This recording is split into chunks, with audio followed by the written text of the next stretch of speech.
In my retreat, once all the other voices fell away, all I had for 3 months was my own direct experience of reality.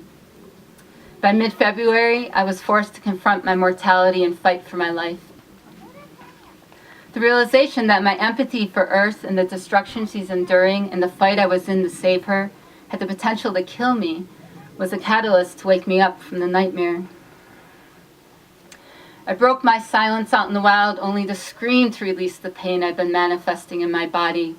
I'd go out on the mesa with rocks, pinyons, junipers, hawks, and ravens as my witnesses and rage till exhausted and crying. It was in this place of complete surrender that another force found its way through. The grace of a great love reaching out from all of nature. In Greek mythology, the goddess Sophia protects the partnership of the human, the divine, and the world. Her creating and mediating activities have always looked towards the future birth of creation into the cosmos of love. In his book, Love in the Soul, Robert Sardello believes that this time signals the genesis of this birth of creation, which Sophia protects. That new soul capacities are ready to be cultivated, practiced, and brought into practical action. Capacities needed to fulfill our part in the destiny of Sophia, the soul of the world.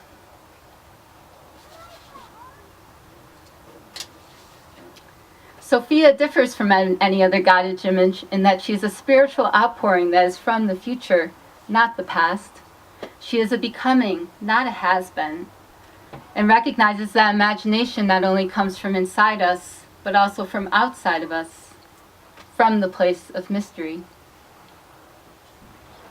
We can approach the future not out of prophecy, prediction, or New Age optimistic expectations, but from a real and substantial time current of the soul coming to us from what can be, coming to us from the future.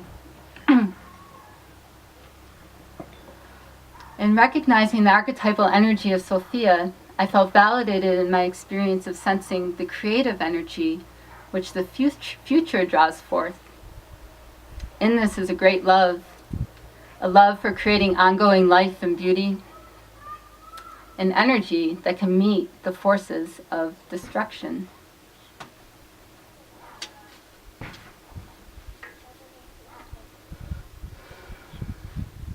In the I Ching, there's a hexagram called Wei Qi, translating into before completion, and indicates a time when the transition from disorder to order is not yet completed. The conditions are difficult, the task is great and full of responsibility. It is nothing less than leading the world out of confusion back to order. But it is a task that promises success, because there is a goal that can unite the forces now tending in different directions. If we can bring these forces of creation and destruction to bear in the right place, they will have the desired effect and completion will be achieved. But in order to handle the external forces properly,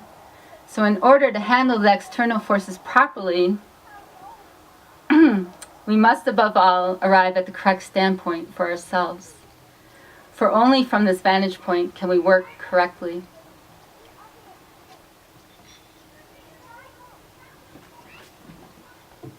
I take this to mean that we need to work on our perspectives. In yoga, the term avidya refers to the veil that clouds our perspective and leads to a habitual reaction. Typically, it is our own conditioning which clouds our perspective. Our family, society, religion, government, the media, education, socioeconomic status, they all provide conditioning that forms the lens from which we view the world, and consequently, this shapes our actions. Fear is one outcome of this conditioning that leads to habitual reaction. We've been taught to fear black people, white people, red people, yellow people, brown people, terrorists, environmentalists, wild animals, invasive plants, the dark, and death. And we all know the consequences of reacting from these fears. However, there exists something in us that is very real. It's within each and every one of us, and is that which sees correctly. And it's called the Purusha, or pure consciousness. As long as our mind is covered by avidya, our ability to see correctly is clouded. It is when we feel a quietness deep within us that we drop away from our conditioned thoughts and beliefs and know we truly understand what is real. And it is this kind of understanding that can have a strong positive effect on our lives, leading us to right action that is present with what is real and true from direct experience.